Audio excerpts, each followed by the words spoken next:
Heartbroken, after discovering the truth, it started like any other Tuesday. Wake up, coffee, quick kiss goodbye to Mark, and off to work.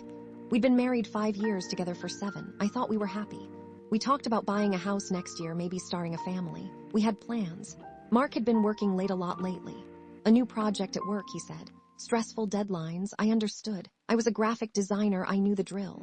But lately, he'd been different, distant, less affectionate. He used to always text me during the day. Just little things, inside jokes. Now it was radio silence until he was on his way home, if that. Last Thursday, Emily and I went out for margaritas. I told her I felt like Mark and I were drifting apart. He's just stressed, right? I asked, desperately wanting her to agree. Emily, being Emily, a lawyer with a laser focus and zero tolerance for BS, just raised an eyebrow. Maybe, she said, taking a long sip of her margarita. Or maybe something else is going on. Trust your gut, Sarah. I brushed it off. Mark wouldn't. He just wouldn't. But Emily's words stuck with me like a splinter, nagging and irritating. I started paying closer attention. Watching. It sounds paranoid, I know. One night, his phone buzzed while he was in the shower. I usually wouldn't even glance at it, but Emily's voice echoed in my head, trust your gut. I picked it up. A text from an unknown number, can't wait to see you tonight, winking face. My heart slammed against my ribs. I took a screenshot, sent it to myself, and quickly deleted it from his phone. I felt sick. When he came out of the shower, I confronted him. Who is this? I shoved my phone in his face. He looked surprised, then annoyed. It's work, he said, a little too quickly. Just some vendor. We're meeting about the new software rollout. Tonight. With a winky face, he sighed, like I was being unreasonable. Sarah, you know how these people are, they're trying to be friendly. Don't make a big deal out of nothing. I wanted to believe him, I really did. But the look in his eyes, something felt off. I showed Emily the text the next day. He's lying, she said flatly, I can feel it. What do? I asked, my voice trembling. Dig, she said, find out the truth. You deserve to know. So I started digging. I felt like a horrible person, snooping around. But I couldn't shake the feeling that something was seriously wrong. I started with his location history on Google Maps. He told me he was working late last Tuesday, but the map showed him at a coffee shop across town for 2 hours during his supposed dinner break. Then, I found a receipt in his wallet from a fancy Italian restaurant, the kind we only went to for special occasions. He told me he just grabbed a sandwich at his desk that night. I started having nightmares. Vivid, terrifying dreams where Mark was with another woman, laughing, holding hands. I'd wake up in a cold sweat, my heart racing, feeling like I was suffocating. One afternoon, I ran into David, one of Mark's co-workers at the grocery store. Hey, how's Mark? I asked, trying to sound casual. He's been pulling crazy hours on the Alpha Project, David said. He's practically living at the office. Alpha Project? I asked. I thought he was working on the beta rollout. David looked confused. No, the beta rollout wrapped up last month. He's been heads down on Alpha for weeks. Weeks. That's how long he'd been lying. I felt like I was losing my mind. Was I just being paranoid? Was I overreacting? I needed more proof. I created a fake profile on that social media site everyone uses.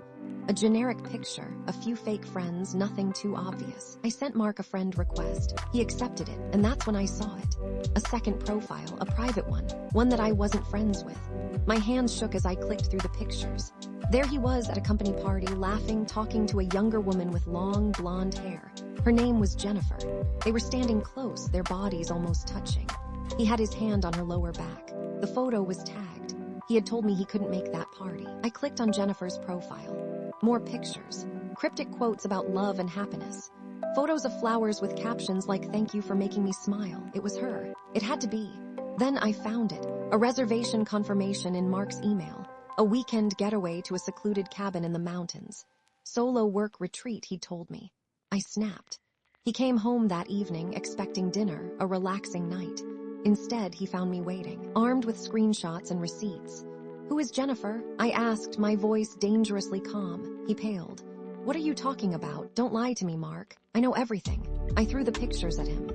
The texts, the coffee shop, the dinners, the Alpha Project, the weekend getaway, Jennifer.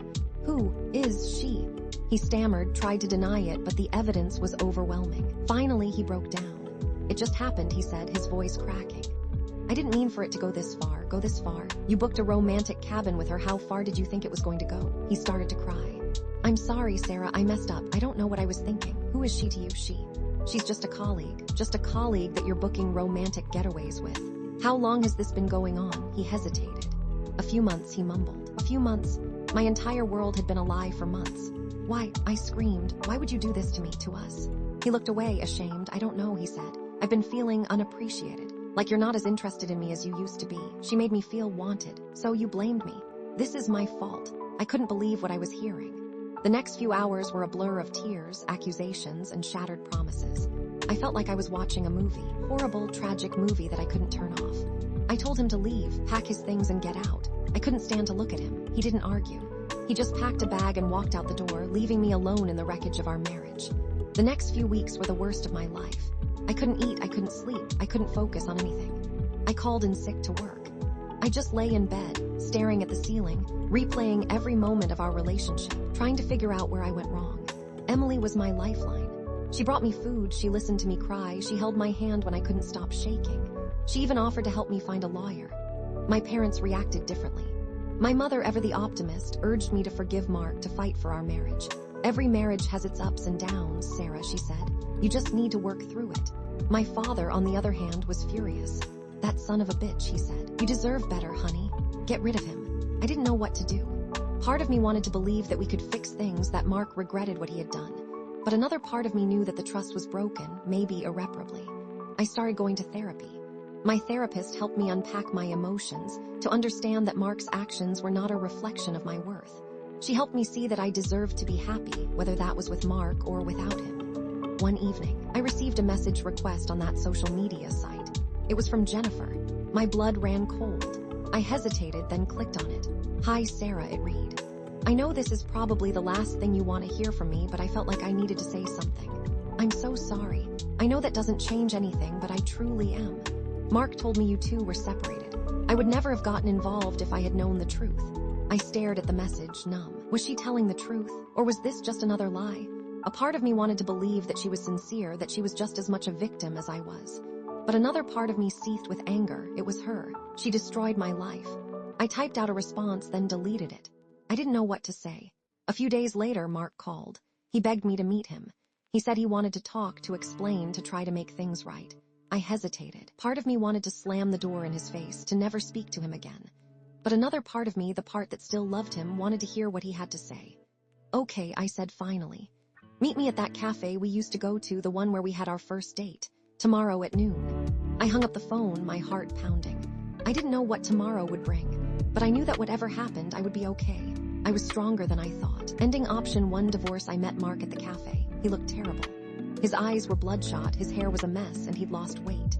Sarah, he said, his voice hoarse. I'm so sorry. I know I messed up. I know I hurt you. I don't know what I was thinking. You weren't thinking, I said, my voice flat. You were being selfish. You were thinking about yourself and your own needs, and you didn't give a damn about me or our marriage. He started to cry.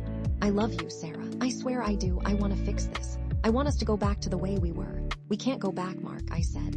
Things are different now. You broke my trust. You shattered my heart. I don't know if I can ever forgive you. Please, he begged, give me a chance. Let me show you that I can change. Let me earn back your trust. I looked at him, really looked at him, and I saw the pain in his eyes. I saw the regret. But I also saw something else, weakness. He wasn't the man I thought he was. I can't, Mark, I said. I'm sorry, I just can't. So that's it, he asked, his voice barely a whisper. It's over? Yes, I said. It's over. I stood up and walked away, leaving him sitting there alone. The divorce was messy and painful. There were lawyers, paperwork, and endless arguments about finances and possessions. But I got through it. I focused on my career. I threw myself into my work, and I started to see real success. I reconnected with old friends, and I made new ones. I started taking yoga classes, and I rediscovered my love of painting. I moved into a new apartment, a small but cozy space that felt like my own. I filled it with things that made me happy: bright colors, comfortable furniture, and lots of plants. One day I looked around my apartment and I realized that I was happy. I was single, yes, but I was also free. I was independent. I was strong. I had learned a valuable lesson about trust, betrayal, and self-worth, and I knew that no matter what the future held, I would be okay. Ending option 2, reconciliation. I met Mark at the cafe. He looked terrible. His eyes were bloodshot, his hair was a mess, and he'd lost weight. Sarah, he said, his voice hoarse. I'm so sorry. I know I messed up. I know I hurt you. I don't know what I was thinking. You weren't thinking, I said, my voice flat. You were being selfish. You were thinking about yourself and your own needs, and you didn't give a damn about me or our marriage. He started to cry. I love you, Sarah. I swear I do. I want to fix this. I want us to go back to the way we were. We can't go back, Mark, I said. Things are different now. You broke my trust. You shattered my heart. I don't know if I can ever forgive you. Please, he begged, give me a chance. Let me show you that I can change. Let me earn back your trust. I looked at him, really looked at him, and I saw the pain in his eyes. I saw the regret. And I saw something else, a genuine desire to change. I don't know, Mark, I said. This is going to be hard. Really hard. I don't know if I can do it. I know, he said. But I'm willing to do whatever it takes. I'll go to therapy, I'll quit my job, I'll move to another city, just tell me what you want me to do. I thought about it for a long time. I thought about the years we had spent together, the love we had shared, the dreams we had made. And I thought about the pain he had caused, the betrayal I had felt, the scars that would never fully heal. Couples therapy, I said finally. We go to couples therapy. We talk about our issues, we try to understand each other, and we see if we can find a way forward. And you end things with her, completely. No contact, ever. He nodded, his eyes filled with hope. I'll do it, he said. I promise. The couples therapy was difficult and emotionally draining. We argued, we cried, we blamed each other. But we also listened. We learned about each other's needs, fears, and insecurities. We started to understand why Mark had strayed, and we started to address the issues that had led him down that path. Mark ended the affair with Jennifer. It wasn't easy, but he did it. He wrote her a letter, explaining that he was committed to saving his marriage and that he couldn't see her anymore. I struggled with forgiveness and trust. There were days when I wanted to give up, when I couldn't stand to look at Mark, when I felt like the pain was too much to bear. But I kept going. I kept talking, I kept listening, and I kept trying to believe that we could make it work. Months later, we were still in therapy. We weren't back to where we were before the affair. The scars were still there and the trust was still fragile. But we were making progress. We were communicating better, we were spending more time together, and we were starting to rebuild our connection. We sat on the therapist's couch, holding hands. It's going to be a long road, she said. There will be setbacks, there will be moments of doubt, but if you're both committed to working through it, you have a chance. I looked at Mark and he looked back at me.